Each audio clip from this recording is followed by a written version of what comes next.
कभी विचार किया 1000 लीटर नींबू का रस, कितना कितना 1000 लीटर नींबू का रस यदि इस पंडाल में लाके रख दिया जाए तो एक भी चींटी उसकी तरफ आकर्षित नहीं होगी। 1000 लीटर नींबू का रस, एक भी चींटी उसके पास नहीं आएगी। और एक बूंद चाशनी गिरा दी जाए, हजारों चींटियां उसकी तरफ आकर्षित हो जाया करती हैं, हजारों चींटियां उसकी तरफ आ जाती हैं। अपनी वाणी को नींबू जैसा खट्टा मत बनाओ, अपनी वाणी को चाशनी जैसा मीठा बनाने का प्रयास करिए। हजारों लोग आकर्षित हो जाएंगे मीठी वाणी से, हजारों लोग तुम्हारी तरफ आएंगे। वाणी में मिठास होना। खट्टा नींबू क्या दशा होती मालूम नींबू की? बेचारा बाजार से आता है, यूं यूं दबाया जाता है, दबाने के बाद उसे चाकू से काट दिया जाता है, 2 टुकड़े कर दिए जाते हैं, फिर निचोड़ा जाता है और निचोड़ने के बाद सड़कों पर फेंक दिया।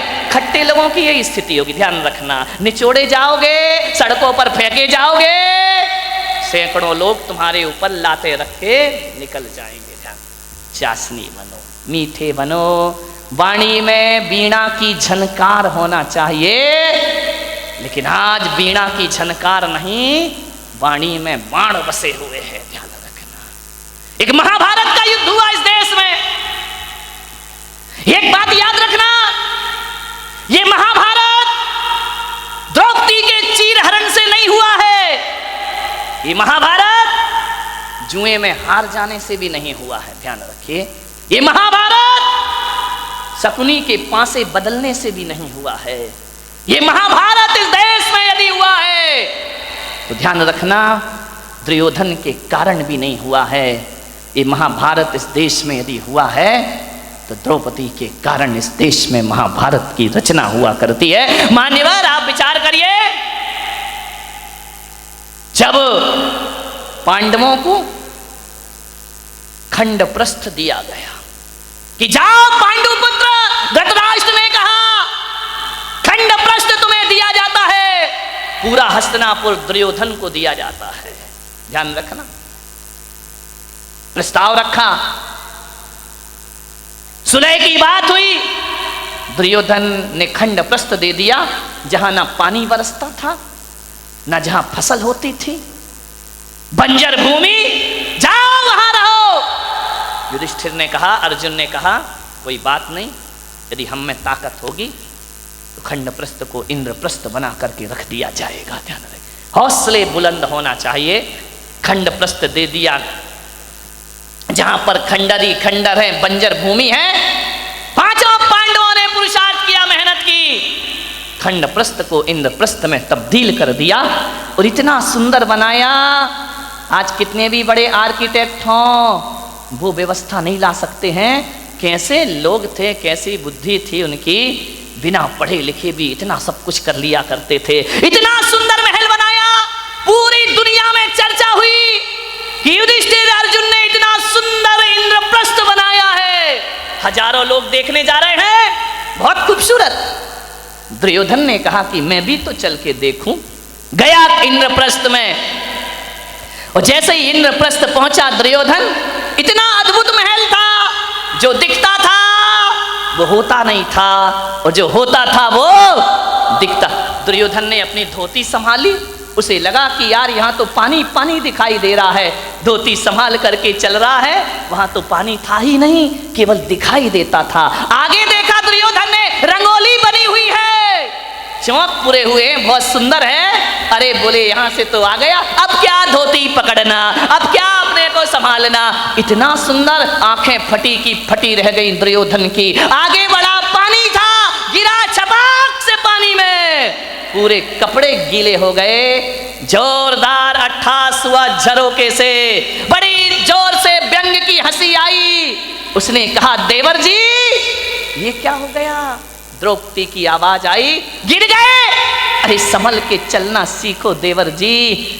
पानी में गिरा हुआ दुर्योधन भीगा हुआ। द्रौपदी ने कहा, गिर गए ना, अब पता पड़ा कि इंद्रप्रस्थ क्या है और हस्तिनापुर क्या है। अरे तुम कैसे संभलोगे? अंधे का पुत्र अंधा ही होगा। बस यहां से महाभारत शुरू हो जाया करती है। द्रौपदी का चीरहरण महाभारत नहीं था, जुए में हारना महाभारत नहीं था। द्रौपदी का एक तीखा वचन कि अंधे का पुत्र अंधा ही होगा, बस इतनी सी वचन महाभारत की रचना करते हैं। ध्यान रखिए, उसी दिन दुर्योधन ने कसम खा ली कि आज जो अपमान तूने मेरा किया है, आज जो भरी सभा में तूने मेरा उपहास किया है, ठहर जा, एक दिन भरी सभा में तुझे नग्न नहीं किया तो मेरा नाम भी दुर्योधन नहीं होना चाहिए। इतनी सी बात ध्यान रखना। शब्द को संभाल के बोलिए, शब्द संभाल के बोलिए, शब्द के हाथ ना पांव। ध्यान रखिए, एक वाणी जीवन को तबाह कर देती है। अपमान किसी का मत करो। ध्यान रखना, बड़ा आदमी तो छोड़ो, छोटा सा तिनका का भी अपमान मत करना, वरना कितने भी बड़े योद्धा बन जाओ, एक तिनका आंख में चला जाए तो सारा युद्ध धरा रह जाया करता है। ध्यान रखिए, वाणी अच्छी बोलिए, किसी को अपमानित मत करिए। एक तीखे वचन ने, एक कटु वचन ने महाभारत की रचना कर दी। ध्यान रखिए, मीठा बोलो, अच्छा बोलो, विपत्तियों को आमंत्रण मत दो, मुसीबत को आमंत्रण मत दो। एक तीखा वचन हजार विपत्तियों को लेकर अपने साथ आया करता है। ध्यान रखिए, बोलो तो बोलो सदा मीठे वचन। जो काम शक्ति से नहीं होते वो काम मिठास से हो जाया करते हैं। खुदा को भी पसंद नहीं शक्ति जुबान में, खुदा को भी पसंद नहीं शक्ति जुबान में, इसीलिए नहीं दी हड्डी जुबान में। ध्यान रखिए, पूरे शरीर में हड्डियां हैं, जुबान में हड्डी नहीं है, क्योंकि शक्ति पसंद नहीं करता वो ईश्वर। जुबान तो मुलायम होती है ना। ध्यान रखिए, जुबान जितनी मुलायम है, वचन उससे ज्यादा मुलायम होना चाहिए। एक बात याद रखना, जुबान में हड्डी तो बिल्कुल नहीं होती, एक भी हड्डी नहीं है जुबान में।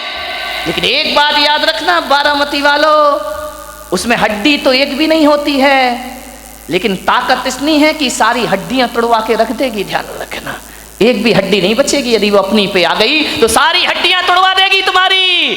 बहुत महत्वपूर्ण है जुबान का, ध्यान रखना। आंख एक है, आंख दो है, काम एक है। ये आंख भी देखती है, ये आंख भी देखती है। कान दो हैं, दायां कान भी सुनता है, बायां कान भी सुनता है। नासा द्वार दो हैं, दाई नासिका, रामदेव बाबा अनुलोम विलोम है ना, दो होती है। ध्यान रखिए, विचार कर। बड़ी दिक्कत हो गई इस देश में। किस्मत है मेरी कि इतनी महिलाएं और इतने पुरुष मेरे प्रवचन में आ रहे हैं, वरना टाइम किसके पास है? महिलाओं के पास तो और भी नहीं है। एक महिला से मैंने पूछा प्रवचन में नहीं आती, बोले नहीं आती महाराज। मैंने कहा क्यों नहीं आती है? बोले करूं क्या महाराज, रात को 12 बजे तक तो एकता कपूर जगाती है, रात को 12 बजे तक तो एकता कपूर नहीं सोने देती है, और सवेरे 4 बजे रामदेव बाबा जगा देते हैं। हम करें, कहां से आए तुम्हारे प्रवचन में? इतने बिजी हैं हम लोग। ध्यान रखिए, समझिए, मान्यवर। दो नासा द्वार है, काम एक ही है। दो हाथ है, काम एक ही है। दो पैर हैं, काम एक ही है, दोनों पैर चला करते हैं। लेकिन जुबान अकेली है, इकलौती है, इकलौती औलाद है अपनी लीलावती। साली लीला यही कराती है, यही रास लीला करा दे, यही राम लीला करा दे। लीलावती का सावधान, इस लीलावती से। 2 अंगुल की जुबान 5 फीट के शरीर का सत्यानाश करा सकती है। ध्यान रखिए, ये जो लीलावती बैठी है ना, इस पे कंट्रोल रखो, कंट्रोल कंट्रोल। ध्यान रखिए, ये जो लीलावती है बहुत नटखट काम करती है, पूरे शरीर में अकेली है, इकलौती औलाद है इस मुंह की। लेकिन एक बात ध्यान रखना, ये जो लीलावती है ना, है तो अकेली, काम डबल करती है। ध्यान रखना, एक चखना और एक बकना। ध्यान रखिए, जो 2 हैं वो एक काम करते, जो अकेली है वो ये चखती भी है और मीठा खाना याद रहा पर मीठा बोलना भूल गए। ध्यान रखिए, एक तोता तीखा तीखा खाता है, मिर्च खाता है तोता, मीठा मीठा बोलता है, और हम मीठा मीठा खाते में बोल दो, तीखा तीखा बोलते हैं हमें जुबान से। जुबान को संभाल के रखो, वाणी सुंदर बनाओ। एक कितनी भी सुंदर महिला हो, खूबसूरत महिला हो, आसमान से उतरी हुई परी हो, ध्यान रखना, आप सोचते हो ना कि थोड़ी सी लिपस्टिक से हम बड़े अट्रैक्टिव लगेंगे। नहीं नहीं, कौन बोला महाराज हमारे पीछे क्यों पड़े हो तुम? ध्यान रख, लिपस्टिक लगा के आप सोचते कि हम सुंदर हो गए हैं।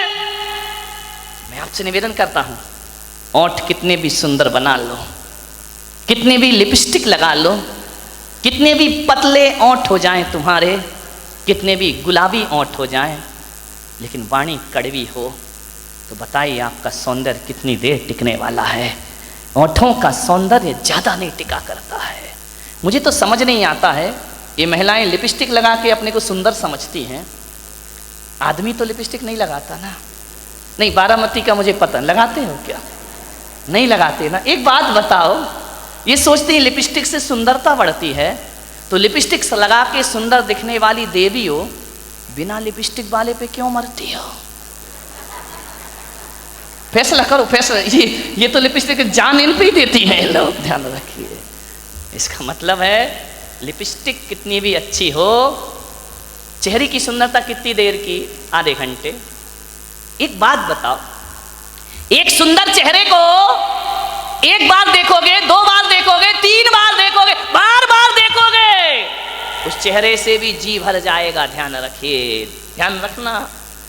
ज्यादा सुंदर चेहरा कितने दिन अच्छा लगेगा? 1 साल, 2 साल। कितनी भी सुंदर पत्नी ले आओ बेटा, साल भर बाद तो वही हालत है कि वो बड़बड़ा रही है, अपन चुपचाप सुन रहे हैं बैठ करके। खाना खाएगी तभी बोलेगी। ध्यान रखना, ये आदमियों की जिंदगी इसी में। बेचारे हर थके हुए हारे हुए तो आते हैं दुकान से, वो जैसे ही आया और इनकी रामायण शुरू हो जाया करती है। देवरानी ने ये कहा, जिठानी ने वो कहा, तेरी अम्मा ने एक परसते भी जा रही है। महिलाओं से निवेदन है, जब पति घर में आए तो उसकी थाली में रोटी परोसो, रोटी। दिन भर की किचकिच मत परोसो उसकी थाली में, वरना थाली फेंक करके इतना परेशान। उसी समय मैंने एक महिला से बोला, खाते समय क्यों बोलती हो? बोले खाते समय तो वो चुपचाप सुनता है, मुंह में रोटी रहती है, सुनते रहता है, अपन बोलते जाओ, देवी बोलते जा रही, बोलते जा रही, बोलते जा रही है, वो बेचारा खाते जा रहा, खाते जा रहा। क्या करे, इधर सुने या इधर सुने, खा रहा। ऐसी हालत है जैसे सड़क के किनारे भुट्टा सिकता है ना।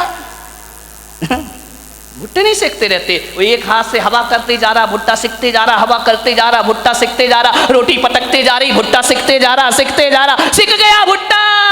क्या रोटी खाए बेचारा। ध्यान रखो, खाते समय तो कहा है कुत्ते को भी परेशान, ये तो फिर